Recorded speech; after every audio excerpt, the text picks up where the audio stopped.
Turn the mic on. Truth in the building. No filters.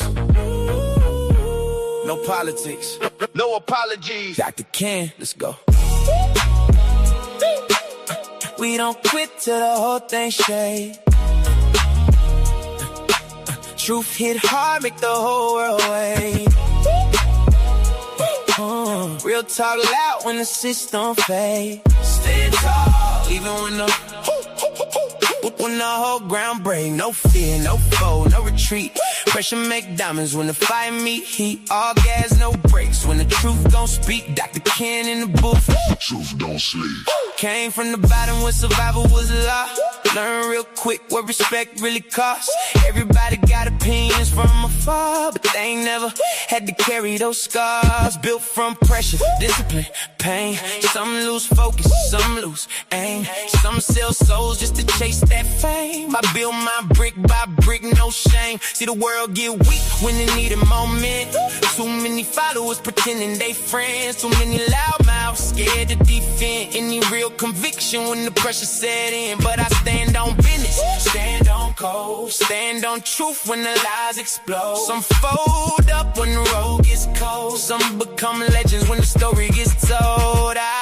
We don't quit till the whole thing shake. Truth hit hard, make the whole world wait. Real talk loud when the system fades. Stand tall, even when the whole ground breaks. No fear, no foe, no retreat. Well, good evening and welcome. Dr. Ken Harris with you here. Dr. Ken's Truth on this Thursday, Black Book Thursday. Truth don't sleep. And I'm having a good time just being here and realizing that I have been so excited, and I've been talking about this book for months. I don't even know if it's been out for months. It's probably been out about 5 or 6 months. And so, first of all, it's Black Book Thursday. Today is featuring B Libre Kafele. I hope I'm saying the name right. And he's an author of the book that I've been talking about, Who Pays for Development, Housing, Money, and Power in American Cities. But before we jump in, I want to say thank you to the YouTube chat. Want to say what's up. Hey, Kwanda, study hall is in full effect. Who's up in here? Sincere, Ronnie Ray Real, what's going on? SE, Lucretia, oh, you finally made it. Todd made it. All right, so good to be here. So before we get going, just want to remind you to support this podcast, drkenswag.printify.me. When you go in, you see something you like, I'm going to be adding to maybe one product a week. Maybe something like that. So as I go through, you'll, love me and support me. So moving on, I'm just excited. It's like a kid in a candy store. Every now and then you read a book, and a book answers the question that you want answered. The book answers something that you needed to know, but you never know. This book by B Libre Kafele examines how the financial and institutional structures that govern American cities, like right here in Milwaukee, shape development outcomes, housing stability, economic opportunity, rather than treating displacement, housing insecurity, urban inequality, all those things, right, as isolated problems. He talks about the fact that it's predictable who carries the risk. And that's one of the things we're going to be talking about. Yeah, we're going to dive into a bit about municipal markets and housing and all that other stuff. But what it comes down to is he has real life examples of how cities like New York, Chicago, Detroit, cities in New Jersey, cities in the South have done great, but all at the peril of the communities. And so I want to welcome my guest, B Libre Kafele. How are you, sir? I'm well. Thank you, Dr. Ken Harris. And I would like to vehemently thank you for the invitation to be on your platform as well. So greetings to you, Dr. Ken Harris, and also greetings to the audience. Your book, I don't know where I heard about it. Somebody mentioned it on a podcast somewhere in passing. And usually I'll look up a book to say, hey, I wonder what that is. And your topic just threw me. You've got a master's in I'll let you explain. Just tell us a bit about your background and how you came to dive into this public forum. Yes, understandable. As far as myself, I'm B Libre Kafele, You all could call me Brother Libre. My extended name is B Libre Kafele. I'm a native of Jersey City, New Jersey. I graduated with a bachelor's degree from Kane University, where I studied political science. And also, I obtained a master's degree recently from Rutgers University, where I also studied political science with an emphasis on global policy studies as well. And I had experience studying at Georgetown University for a semester and also at the American University in Cairo, Egypt. That's my educational background.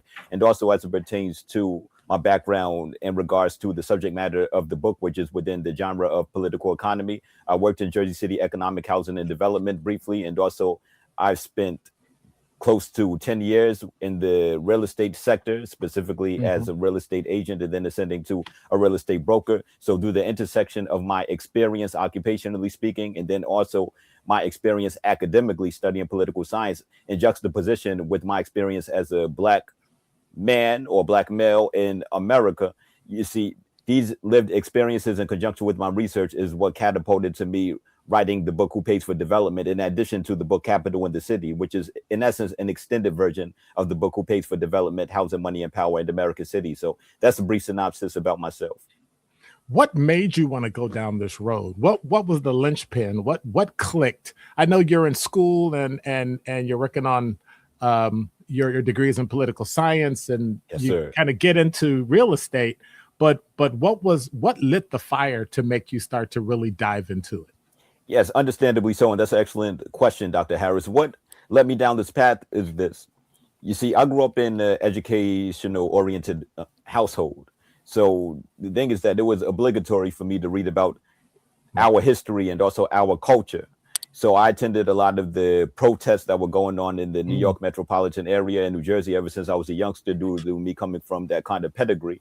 But also, not to mention, through my own lived experiences and also through my own travels, whether it's locally, nationally, or internationally, and even through the propaganda on the news and also within mainstream media, within different avenues, I noticed that socially and economically speaking, melanated people, Black people, or people of African descent in America were always at the bottom as it pertains to the social stratification system. So I always wondered, why was that the case?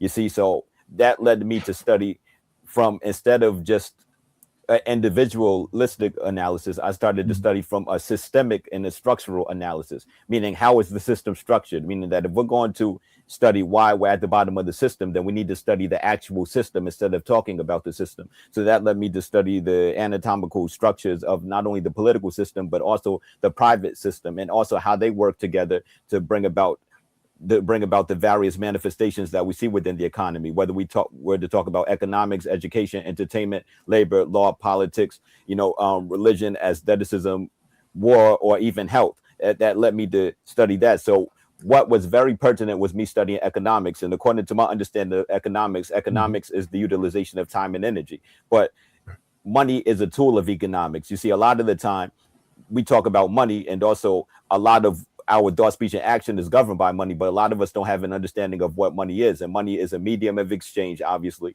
a store of value, which is depreciating by the day due to a phenomenon called inflation, which we'll talk about, and also a unit of account, having an accounting of things. So in essence, money is a means of credit where people exchange goods, services, ideas, tangibles or intangibles, because they have less value for what they have, and they have more value for what they covet or what they desire or for what they want. But when you have a central system that controls that money supply through inflation, because according to the laws of supply and demand, once you have an abundance of a quantity of something, that depreciates the value of that commodity. So when you have a phenomenon called inflation that occurs within the system, then what that does is that depreciates the money supply or debases the money supply. And then from there, that what makes access to money cheaper. And that's where we have interest rates. Now, one may ask the question, what is an interest rate? Because we hear interest rates a lot of the time on the news. And please walk with me, Dr. Harrison, also to the audience, because I'm going to get into the book, but I need to bring some background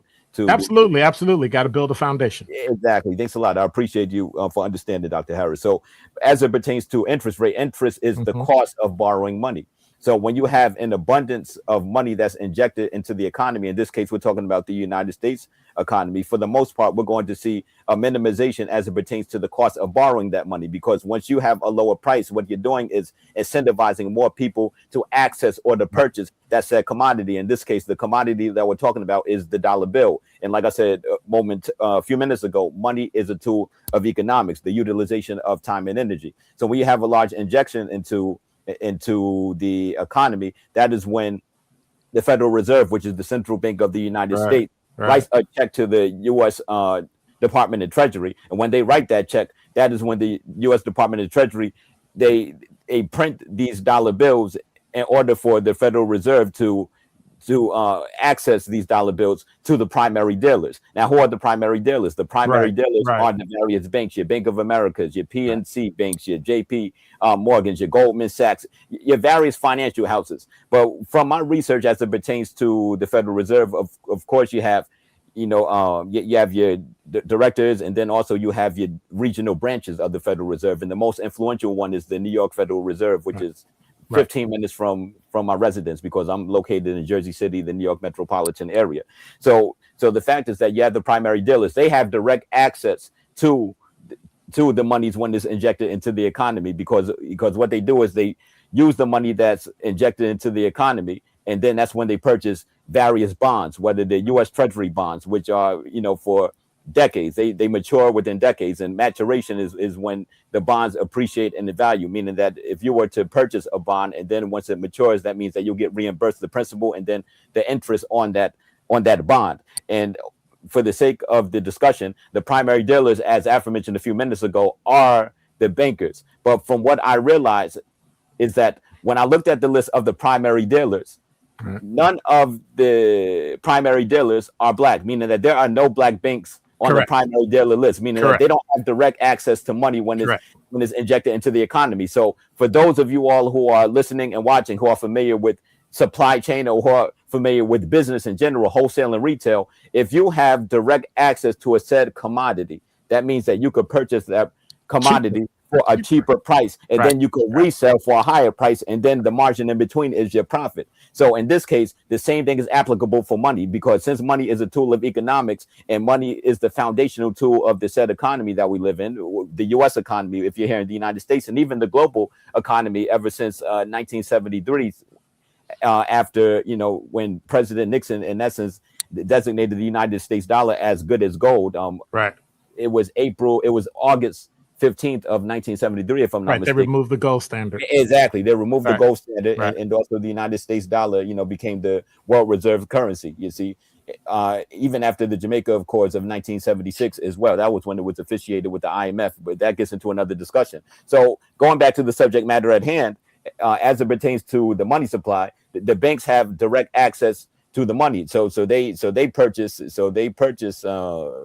a lot of these bonds, and also they do a lot of the exchanges in the primary market. These are the primary markets. So then eventually when the banks deal with the entrepreneurs or the executives, you see that is a secondary market, and that is another market where they access these dollars, but it's not for the same amount as the primary dealers. So in essence, the people that control the money supplies are the people that control the politics within the said community. So you mentioned what you read in the book as it pertains to the municipal bond market as well, because this applies to our cities as well. And this is where we get into the book, Who Pays for Development, Housing, Money, and Power in American Cities. A lot of the time, as it pertains to politics, and we're not going to touch too much on politics because I'm not advocating for any political group or any political party, any candidate. This is not what this is about. But it plays a part in it. It plays exactly. Economics, politics are the relationships among two or more people. That's all that politics is. We have these different fancy definitions of politics in the ivory towers and what a politician is, but all politics are the relationships among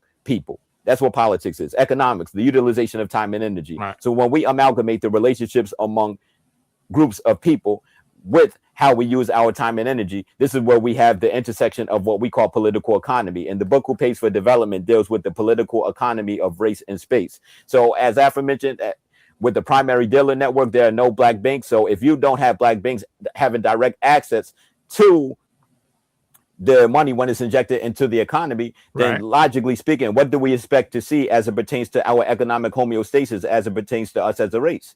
You know, Well, does that mean that if you go to a black bank, you're going to pay more because they get the money secondarily or even right? third down the line than do the primary? Exactly. And so it seems to me that in order, so well, let me just ask this question. Do we do Yes, sir. ourselves a disservice by deciding to bank black, but yet not understanding that we're going to pay a higher interest rate because the bank paid a higher interest rate? You asked a phenomenal question. By the way, you asked a phenomenal question. The reason why I would advocate for black banks because the Right. global economic Absolutely. system is a unipolar system, meaning that it's all interconnected with one another.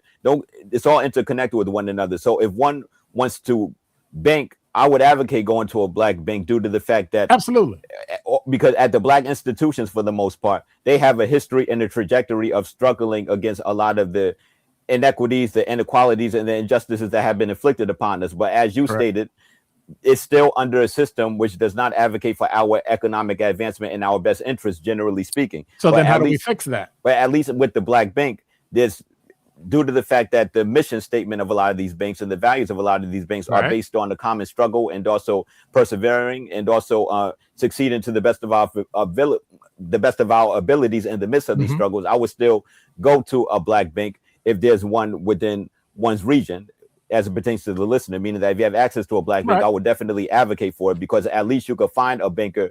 If you were to present a proposal which makes sense, that banker would give you a chance.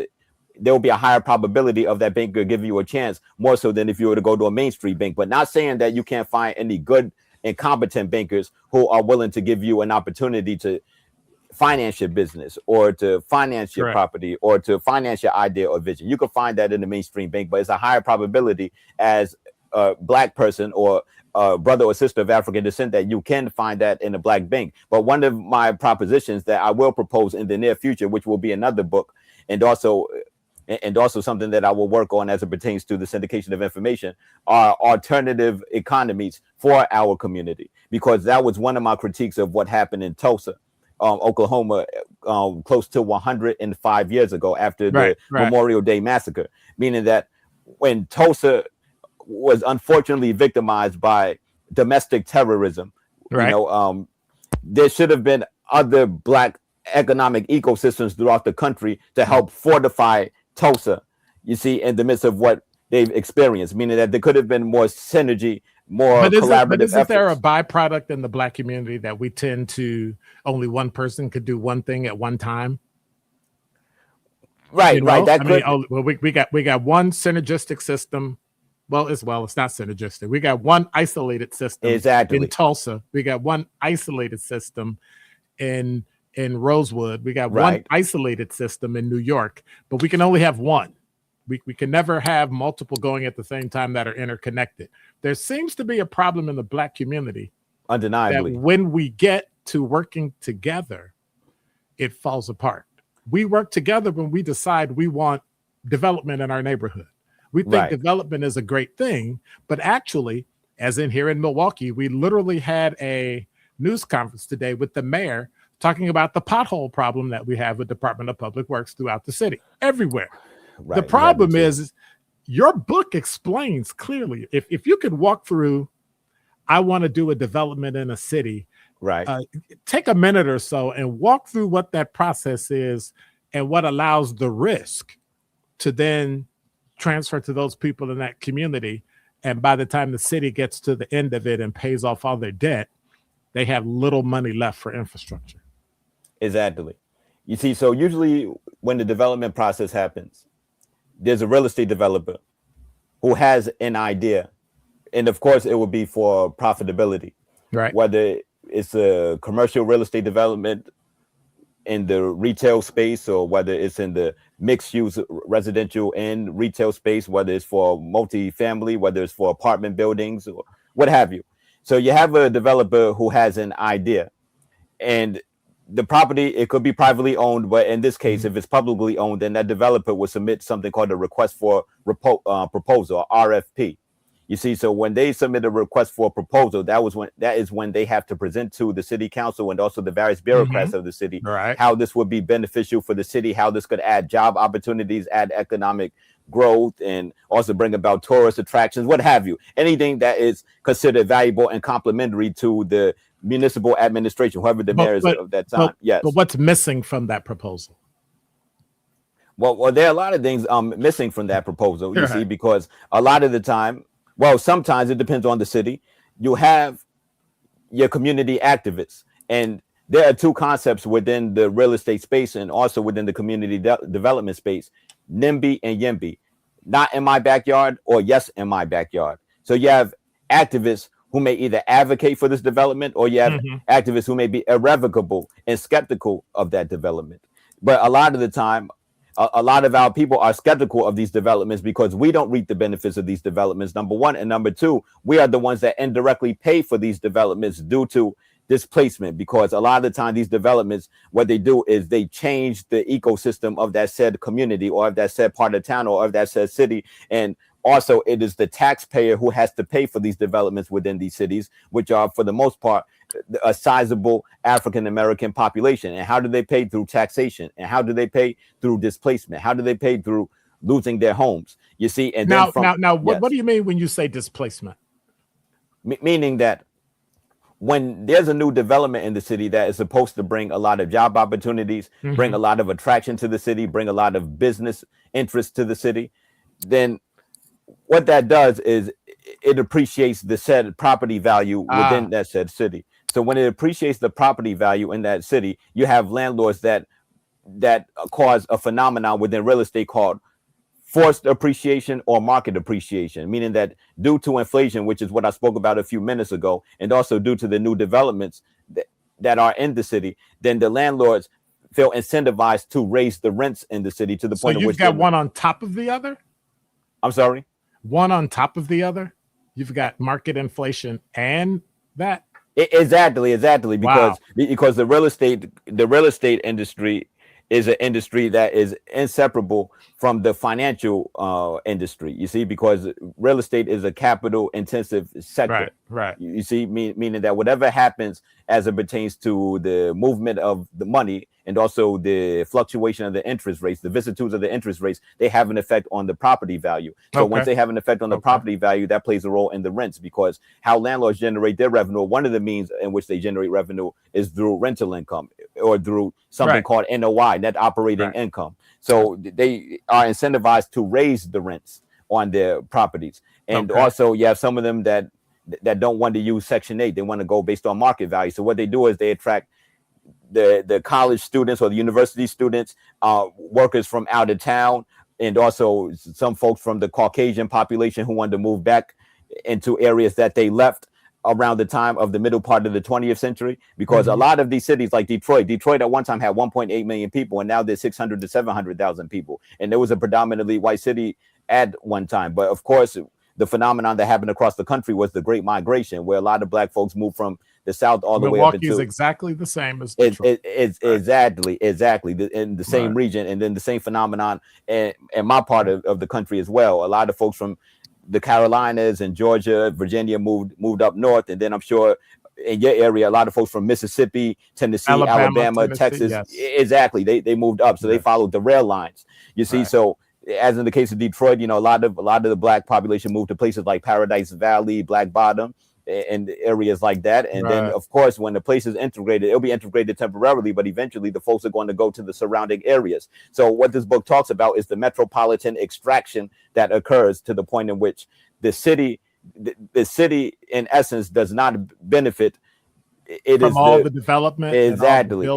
It does not benefit from all the development that occurs, but instead a lot of that wealth is extracted and it goes to the suburban areas. To the point in which the taxes are high within the cities, because the cities cannot afford to maintain a lot of the infrastructure. So the cities rely on the municipal bond market. And a lot of the time in the municipal bond market, the cities have low ratings in the municipal bond market, even though cities like Newark, New Jersey, they have done much better, and they had a grade A rating as of 2024 under Mayor Ras Baraka. So I give him credit for that. But a lot of the time it becomes very complicated and very challenging, because you could have a great rating as it pertains to the municipal bond market, but if you were to go to Main Street in any country, or Martin Luther King Boulevard in any city within the country, and you talk to the people, they're still struggling, and a lot of the people are one rental payment away from getting displaced. So the developer creates, they have to raise the rates and issue bonds. We won't talk about the 30 years later you're still paying for a bond that some mayor that's long gone put in place. And so now you're paying it. And so in order to have infrastructure money, in order to fix streets with potholes, you have to raise taxes. But when you raise taxes, the people that are living there can't pay it, so they become displaced. Right. You get new people in, white suburbanites from the suburbs move back into the city, and your city starts to grow. It just doesn't grow in the neighborhoods that it's supposed to. Meanwhile, 30 years later, your grandchildren are still paying tax on bonds that built downtown, while the people that work downtown live in a suburb. Exactly. You explained it very well. It very well. Exactly. And you have this phenomenon all over the country. And also you have a lot of federal policies which were passed in order to help expedite this process. Meaning you have legislation that was passed close to 100 years ago, which plays a role in what's going on right now to this day in places like Milwaukee and places like Jersey City, where I'm at, Harlem, New York, Brooklyn, New York, Los Angeles, California, South Central specifically, etc. You see, the book Who Pays for Development covers this. Like, for example, the Federal Interstate Highway Act of 1956, where President Dwight E. Eisenhower signed into law that there will be various highways built in order to adapt to the automobile revolution that has occurred within this country. Mm-hmm. But with the construction of these various highways, whether we were to talk about Cleveland, Detroit, and in Baltimore, they fought against the construction of one of those highways. I think it was Interstate 70. You see, we could look into that. You see, in New Jersey, Route 280 and the various others, Route 78. Milwaukee's got I-94, I-94. Exactly. These highways destroyed a lot of Black communities with a lot of Black-owned businesses in order to make the commute from the suburbs for a lot of the Caucasian population into these cities' downtown sections convenient for them. So who paid for that development? And it was us that paid for that development. We did. And that doesn't even talk about the Housing Act of 1949, which paved the way for a concept called urban renewal, meaning more community revitalization in order to benefit the community with more jobs, more opportunities, more places to eat, more attraction for tourists that come into the city with the erection of hotels. Like, for example, in the case of Morristown, New Jersey, with the creation of the Hyatt Regency, you see, which destroyed the Black communities in the fourth ward of Morristown. You see, and we have various examples throughout the country as it pertains to this. And the name for urban renewal, according to Dr. or James Baldwin, one of our great activists, was Negro removal. That's what he coined it as. You see, so we have a lot of that. So who paid for these various developments throughout our history? It was us. Exactly. Who paid for these developments? And they say that the Black race is the broke race. All right. So I've got some questions from the YouTube chat. Yes, sir. What practical steps can everybody? This is from RN Kwanda. Yes. What practical steps can everyday people take to protect their communities from displacement before development begins, instead of reacting after it's already too late? Understandably so. And that's an excellent question right there. And it goes back to what I stated during the presentation a few days ago, because I spoke in Greensboro, North Carolina for the Greensboro Business League. And this is what I presented. And I presented something similar a few minutes ago as well. Going back to the definition of economics, all economics is the utilization of time and energy, meaning that we have a lot of these terms that are used to cause confusion, but we need to go towards the simplification of these terms and the foundational definition of these terms so that we can know what we're talking about and know what we're going to do as well. So in essence, if we're going to combat a lot of what is counterproductive towards our community, then we may need to get involved in the development processes within our community as well. But isn't it pretty tough to get bonded, to get the money and get the backing and have the bank back you in order to do it?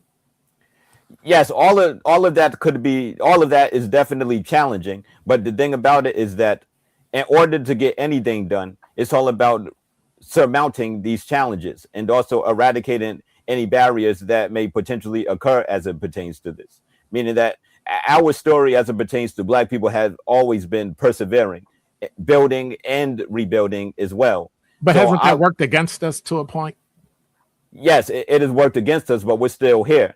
You see, Right. we're still persevering. Absolutely. Exactly. Absolutely. Like the fact that we're having this conversation is progress, from my humble opinion. And also, like the old cliche says, Rome wasn't built in a day. That's You true. see, so as it pertains to the issue of displacement, and also as it pertains to the issue of gentrification not benefiting a lot of us, I would say that we continue to persevere as it pertains to development, and also work with Black entrepreneurs and also Black bankers who are willing to support this developmental process, because there are Black banks that exist. And also, this is something that I'm going to propose in the future, but also I'm for a parallel economy as well, because the fact of the matter is, like, going back Have to, you been listening to my show? I swear you're saying the same things I've been saying for the last. Is that so? Hey, like minds, Build your own. Exactly, like minds think alike. Like minds think alike. Meaning that I'm an advocate. Meaning that with me, I'm an advocate for both. I believe on fighting on both fronts. Meaning that I'm because for, that way you have options. You can pick and choose which one is best for you. Absolutely. Exactly. It adds leverage to our plight.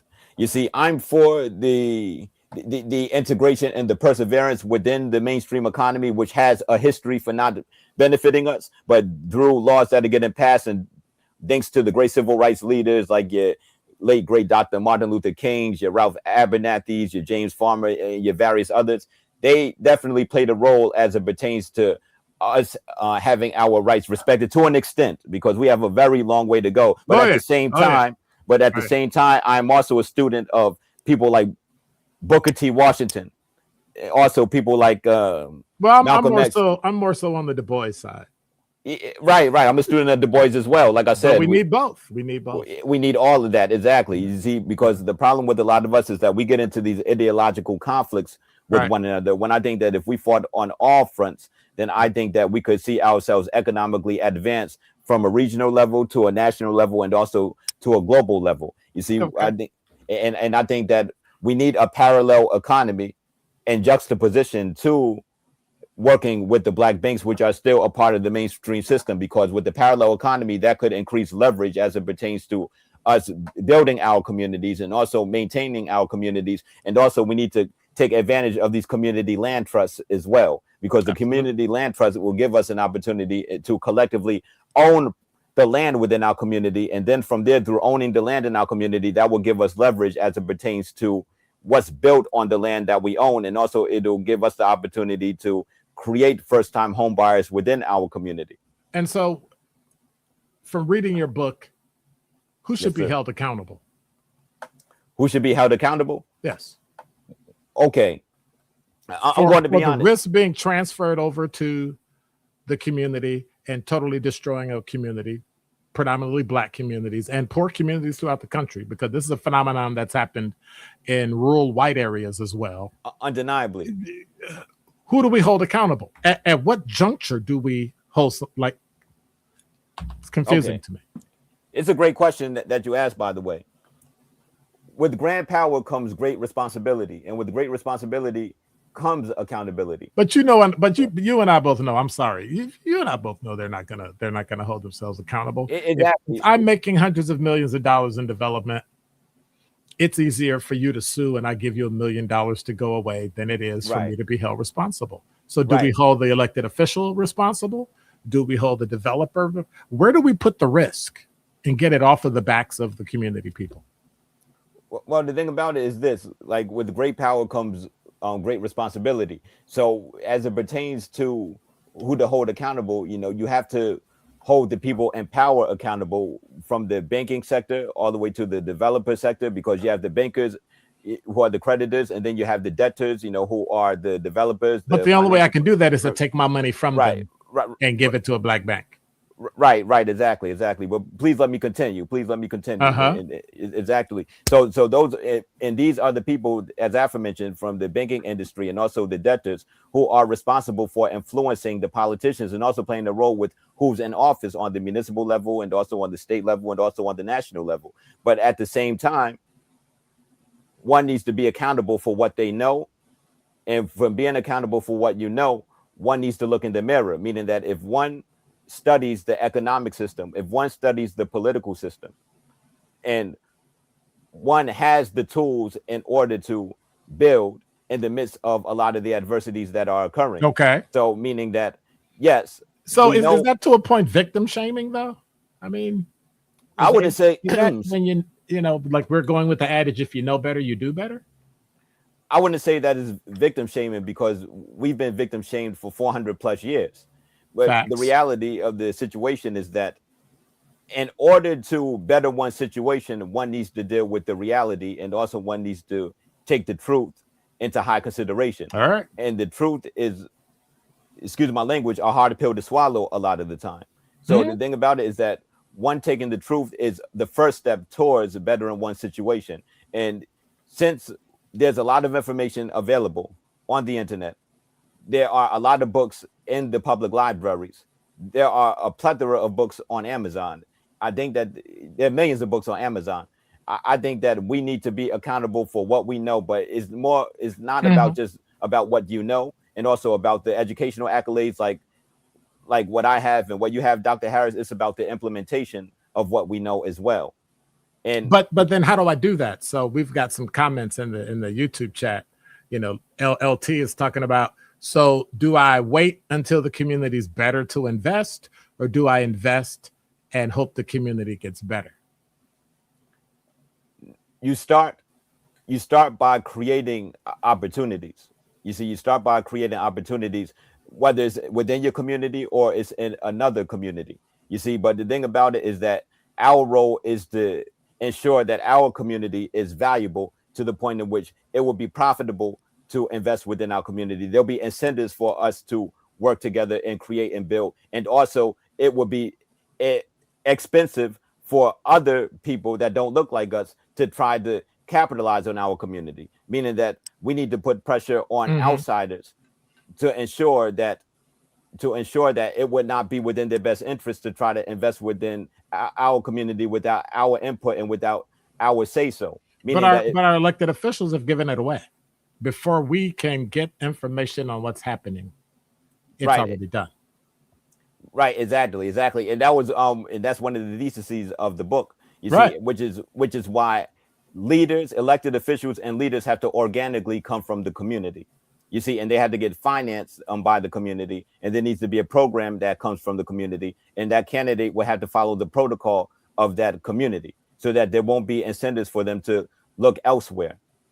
And then if they were to deal with that pressure from whomever that may be, then the community will be able to deal with that pressure directly, because that candidate is in essence someone who has a fiduciary responsibility to work for us instead of the other way around. So what would be the first step? The first step of doing this would start with like-minded people connecting with one another, meeting with one another, and having productive conversations with one another. Thought, speech, and action would have to be towards economic advancement towards the Black community. That would have to be the number one priority: economic advancement towards the Black community, and also starting with a few people. If we look at the various social movements throughout the world and also various business movements, the Federal Right. Reserve was only founded by 8 people. It was a train ride. It was a train ride from Hoboken, New Jersey to Jekyll Island, Georgia, around where the Gullah Geechees are in 1908. And now is arguably the most powerful institution on the planet. If we were to look at the American Revolution, started with less than 10 people. The Cuban Revolution started with less than 10 people. If we were to look at the various phenomenons, the various social movements, whether we were to talk about a white movement, a Black movement, an Asian movement, they started with a few people. But it takes camaraderie, consistency, and a commonality of a code. And that code would have to be based on the economic advancement of the Black community. And like I said, economics is the utilization of time and energy, meaning that our time and energy will have to be dedicated towards the advancement of our people. And that is what economics is, true economics is. You see, because other ethnicities generally practice this. But the thing about it is that we need to think bigger than how they think. You see, it's not just about surviving under a system. No, we need to accumulate economic and political power on a global scale, meaning that it's not just about, oh, we need to come together. No, come together and do what? We've been here and come together for a long time. We were together on the slave ship, if you want to be technical, you see. Right. But the thing about it is that there needs to be a program where our time and energy will have to be dedicated towards the economic advancement of our community. You see, and if we're going to work with others, they will have to be based on terms and conditions that will benefit our community. If a developer wants to come into our community, then we need to own significant portions of these developments within our community. And also there needs to be a proposal showing how that's going to benefit the community. And if that's not going to benefit the community, then we need to put pressure to ensure that these developers are not efficacious or successful with these developments within our community as well. And the same thing for the candidates. So I have one final question, because Yes, I want you to dive into something. Your last words in this book threw me for a loop, because it dovetailed everything that happens from the Federal Reserve through the federal government, through state government, county, city, and your local alderman or woman who decides we're going to build a development. Right. You said that choice, more than any individual project or policy, will define whether cities remain engines of shared prosperity or mechanisms for, and you said, managed exclusion. Right. Is that something that we've been fighting against? Exactly. For decades?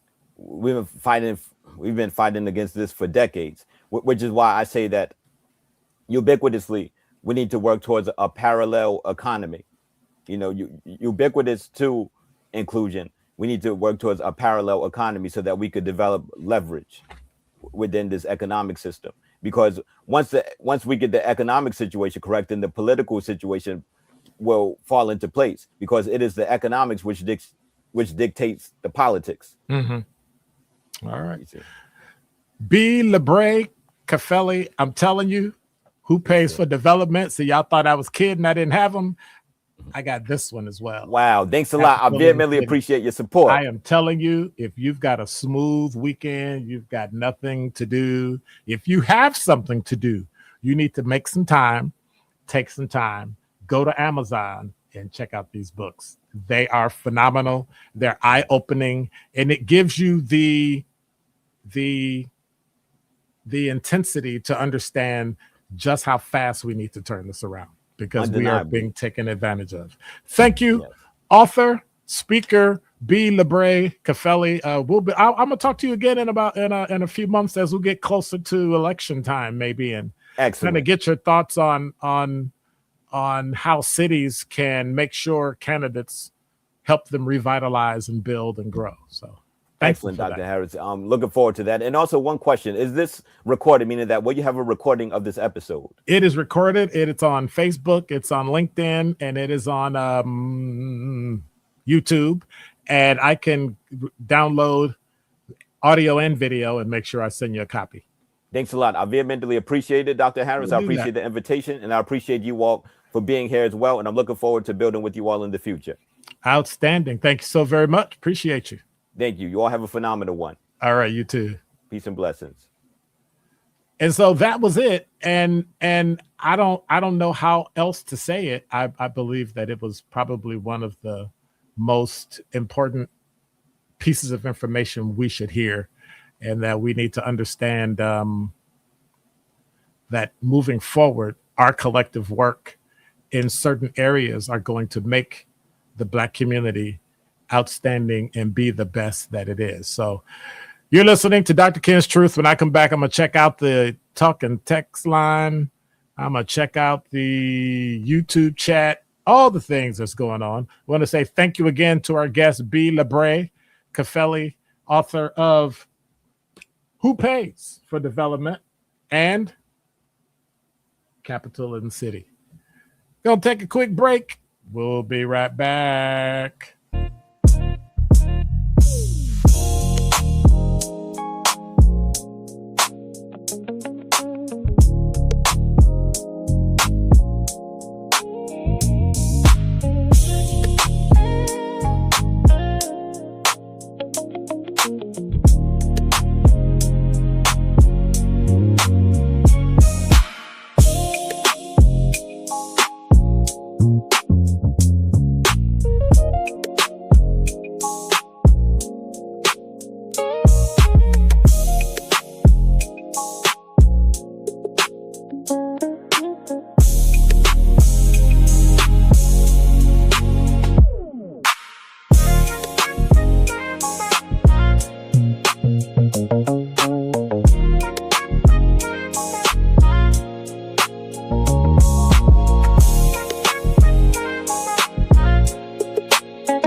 that's enough of that. Thanks for listening. Thanks for being here. Thanks for hanging out. No, we're not done yet. We're done yet. So let me check the comments on here. I want to say thank you for being here for Dr. Ken's Truth. Let me dive through these comments, see what y'all got to say on YouTube. Hey, I want to remind you, just go to YouTube and make sure you click the notification bell and sign up and make sure you subscribe. So every time I'm on, you'll be on. Okay, so y'all were talking. Let me go back to the beginning. See who's up in here. So what's up, Kwanda? How's it going? Sincere Ronnie Ray Real. Essie is here. Lucretia. Todd, what's going on? Jasmine, hey, what's going on? Let's see. LT, what's up? How's it going? See who else is in here. Dude, I thought I saw Babar up in here. Babar, did I say there you are? You was late. You always late. You always be creeping. Kathleen, what's up? She said she'll have to go back. Kwanda had another question, part 2 of 2. Is, in your opinion, who has the greatest responsibility to ensure development is equitable government leaders, developers, financial institutions, or the community itself, and why? Well, first of all, the responsibility has to be on the political leaders who have the responsibility to build your city and pay for everything. So when you let development in, you have to ensure that the risk for that development, if it fails, falls on the developer, not on the community. Right? So you build out, you say you're going to build, the developer comes and says, I'm going to build X amount of, I'm going to take $3.5 million. I'm going to build out this thing. I'm going to tear it down and all that. You say, oh, that's great. Let's issue some bonds. Some municipal bonds, so we're going to build out the sidewalk and the sewer and all that, and you build all that out, and then you find out what? Oh, the project fell through. They couldn't get additional funding, so we're not going to do that. Meanwhile, the city has just spent like $10-15 million building out infrastructure. So what do you do?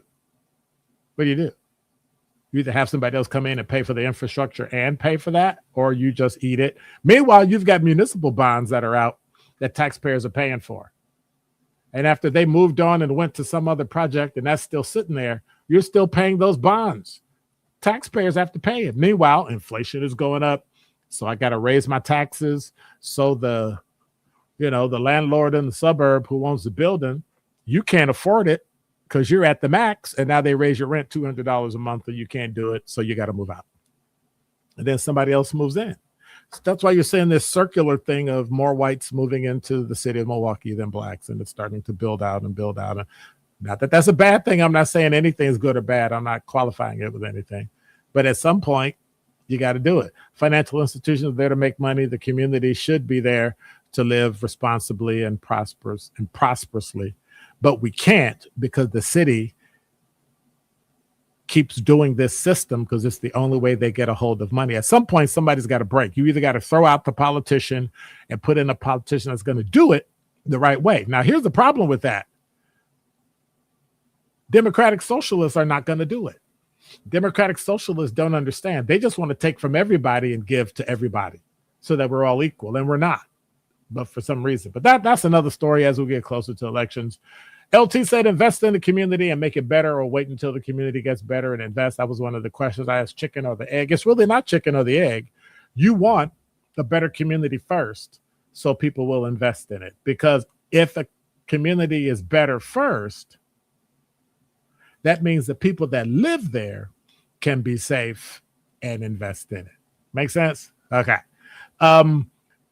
Laurent said, Todd, it doesn't take money to stop committing crimes or littering. 2 main factors is why people don't invest in areas of Milwaukee. We don't know that. I don't know. LT said, Babar does what I said, take money, because you were so quick to agree with Todd. Well,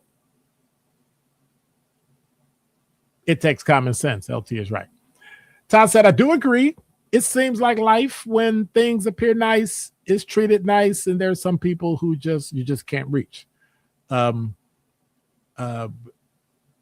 said, I agree. What he's saying about like-minded individuals coming together would also be true with educational systems. Todd said, I don't think there is ever a solution for people who don't care about themselves. Let me stop you there, Todd. Let me ask you not to do what everybody else does. And let me put it out there. This is not a race thing. This is a human being thing.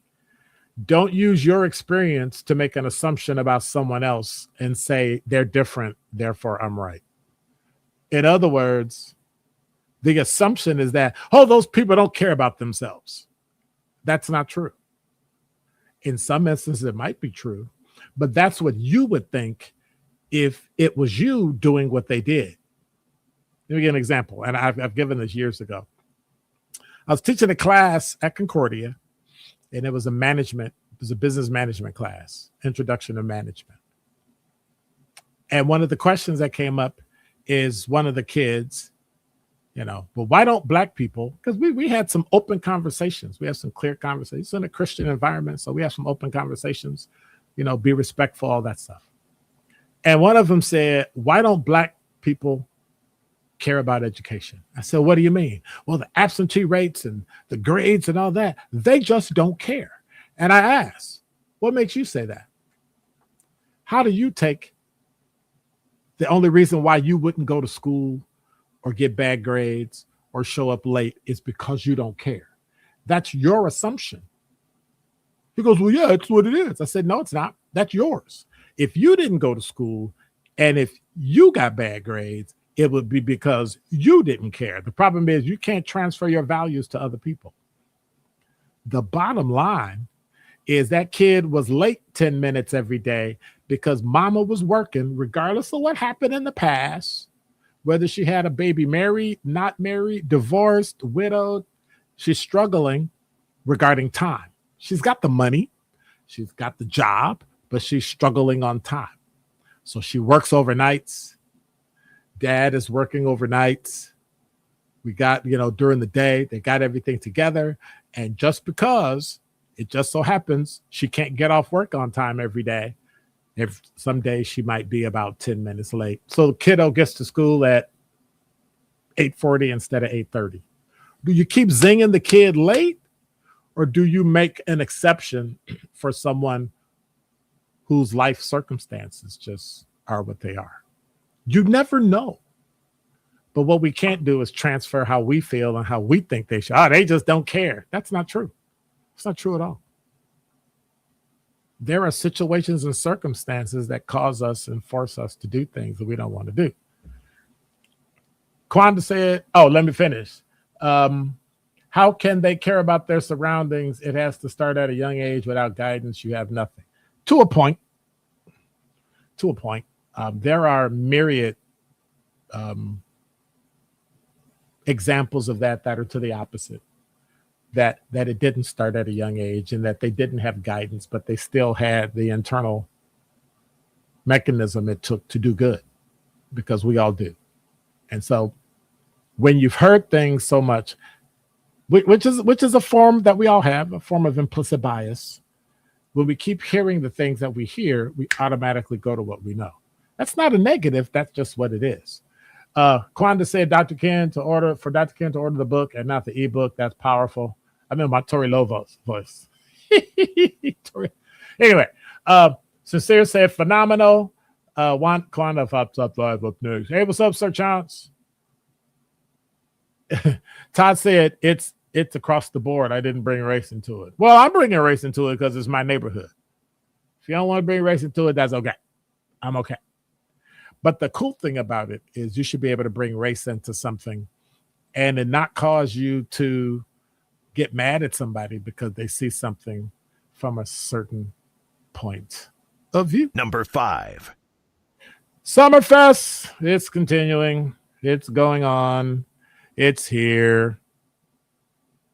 Remains the biggest entertainment event this week. Thousands of people attending. I see people all over Sherman Park in these Airbnb houses coming and going and coming and going. You can always tell them because they're usually white and they look scared. They give you the look. All right. They're always scared. But I'm just teasing. Organizers report strong attendance at the festival moves into another weekend of concerts and community events. I think now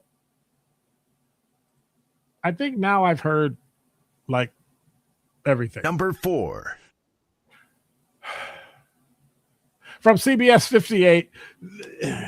In high school gyms across Wisconsin this winter, a number of teams will have to pick up the pace. The WIAA, the Wisconsin Interscholastic Athletic Association, voted yesterday to implement a 35-second shot clock during a limited number of games. The new policy allows for the use of a shot clock in varsity non-conference games as long as both teams agree to have the clock in place. The WIA is fully considering implementation of the clock statewide for 28-29. That's set to come up for vote at the next annual meeting next April.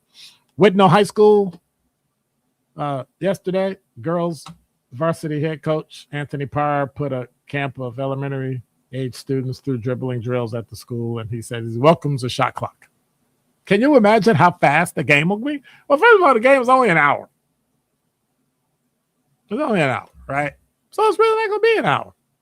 It'll be like 40 minutes because it's going to go so fast. Usually a basketball game takes, what, about 2 hours or so? Can you imagine? Okay, I was fine doing my top 5 at 5, but LT committed a no-no, so I'm going to have to block LT from ever being on my YouTube channel again. You know what you said, LT. Oh my goodness. He put that woman. Let me block. Is there a way to block LT? No, I'm just pretending a boomer moment. Is there a way to block LT? There's absolutely no way. Keep it up, dude. Keep it up. Keep it up. Number 3.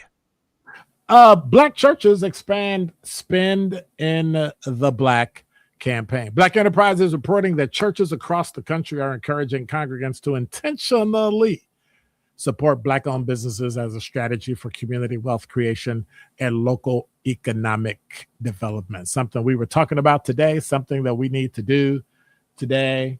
And speaking of Black, we'll see how you do. Number 2. Black Enterprise also highlights the expansion of the 2026 Black Census Project that aims to survey, listen to this close, hundreds of thousands of Black Americans on economic opportunity, healthcare, education, and civic participation. If you get a chance, sign up. We talk trash. We think we're not being represented. Then when representatives from the government and nonprofits come around to want to do a survey, preferably that's not political, what do? We say no. Then we complain that we had no participation. I don't understand that. All you got to do is participate. By the way, the Barack Obama Presidential Center, it's not a library, it's a center, opened. And one of the things you have to be aware of is that when you sign up, they have your phone number. They start sending out these fake, hey, you want to get some tickets and see if there are tickets available? Take this survey. And then midway through the survey, it turned all the way political. Do you like what Trump is doing? Do you like what so-and-so is doing? What about Evers? And I went, what is this? I said, no, it's spam. So if anybody texts you anything, make sure it comes directly from the presidential library, because people are spamming people to get information, to get access, and you know how that goes. Now, I know that might be a little contrary to what I just talked about, but usually when you get surveys, they come from reputable places. We've got some pretty reputable healthcare places around town. We've got some reputable firms and universities around town: Concordia, Marquette, UWM, Carthage, Carroll. We've got some reputable universities around that can, Mount Mary, Alverno, that can give you information on surveys because you've known people that went to school there. When they come with a survey, sign up. Don't take the text like they tried to get me to do. And then all of a sudden, it's not what they say it is. And I'm diving back into women for this one. Is this a new crime mainly committed by women? Number 1. So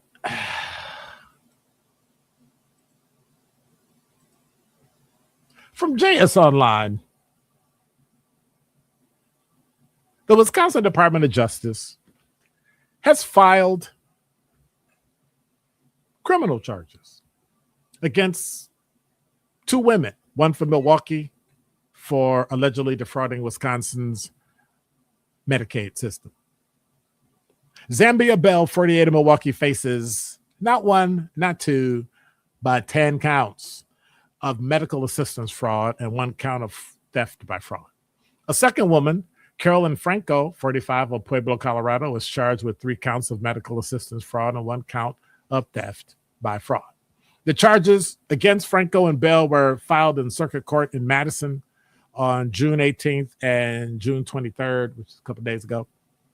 That's according to online court records. This from JS Online.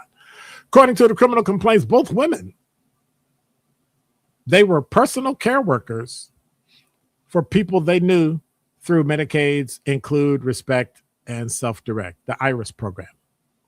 Both criminal complaints allege the women fraudulently filled out time cards for the IRIS program, stating they worked hours they didn't. The criminal complaint against Bell alleges she submitted time cards that showed her working more than 24 hours in a single 24-hour period on 437 different occasions, resulting in excess pay to Bell from Wisconsin Medicaid in the neighborhood of $43,000.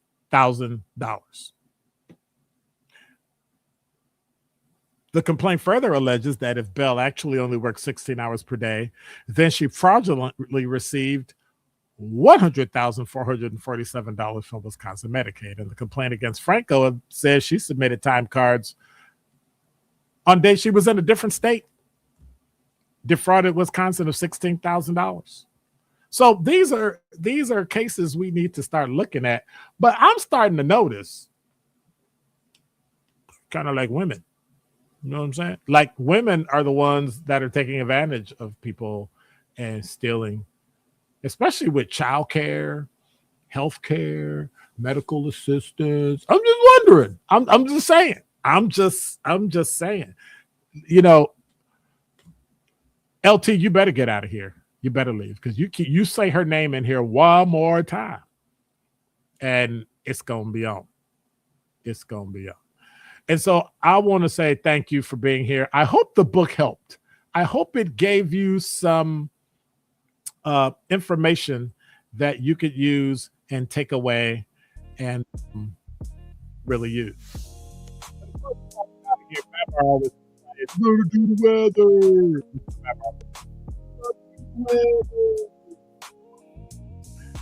68 degrees.